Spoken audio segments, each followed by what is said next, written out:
Jadi lalat buah di lahan ini memang cukup banyak. Tapi alhamdulillah cabai-cabai saya ini saya beri perlakuan sehingga tidak terlalu banyak yang diserang oleh lalat buah. Alhamdulillah tidak terserang lalat buah. Karena kenapa?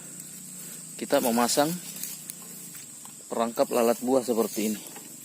Nah, ini coba kita perhatikan lalat buah ini. Saya bawa ke tempat yang terang. Nah, ini selama pemasangannya selama 2 hari. Coba kita lihat tuh. Nah, yang melengket itu semua adalah lalat buah. Bayangkan jika lalat buah ini menyerang tanaman cabai, pepaya, tomat, tanaman-tanaman buah sayur yang lainnya, maka Anda akan merasakan dampak kerugian seperti itu. Mari kita bahas tentang perangkap lalat buah, bagaimana cara memasangnya, dan apa yang harus kita lakukan. Saya akan bahas di video selanjutnya. Jadi tetap ikuti channel saya, subscribe, like, and comment. Terima kasih. Jadi kita akan melakukan pemasangan perangkap lalat buah menggunakan lem serangga. Bagaimana caranya? Yang pertama yang harus kita lakukan adalah kita ke toko pertanian mencari lem serangga khusus untuk lalat buah, trips, dan caper. Yang kita bisa temukan di sana. Kemudian ada banyak metode yang bisa kita lakukan, yaitu dengan menggunakan plastik mika atau yang biasa kita gunakan untuk menjilid buku seperti ini ya. Ini kertas mika.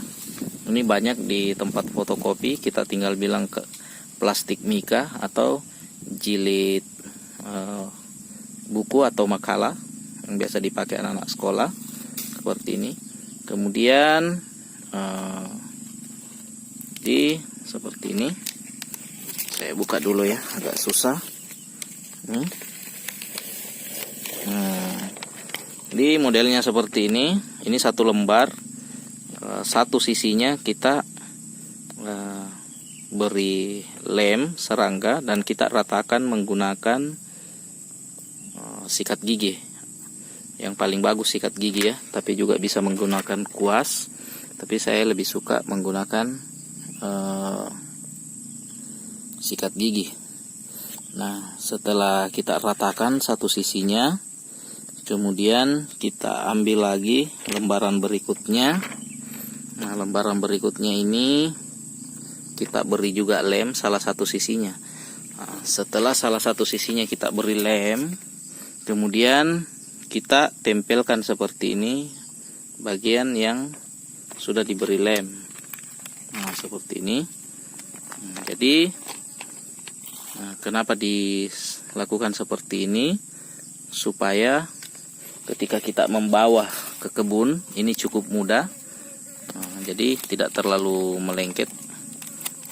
Ini seperti itu tujuannya, supaya kita di kebun bisa membawanya. Atau misalnya kita tidak menggunakannya, kita bisa simpan dulu. Nanti ketika kita ingin menggunakannya, baru kita pisahkan 2 plastik mika ini. Nah, sekarang kita harus mencari tiang.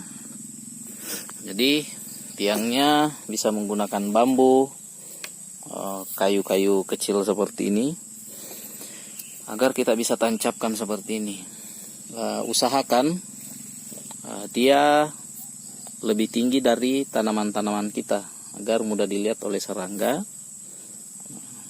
Seperti itu. Dan pemasangannya di bagian pinggir kebun.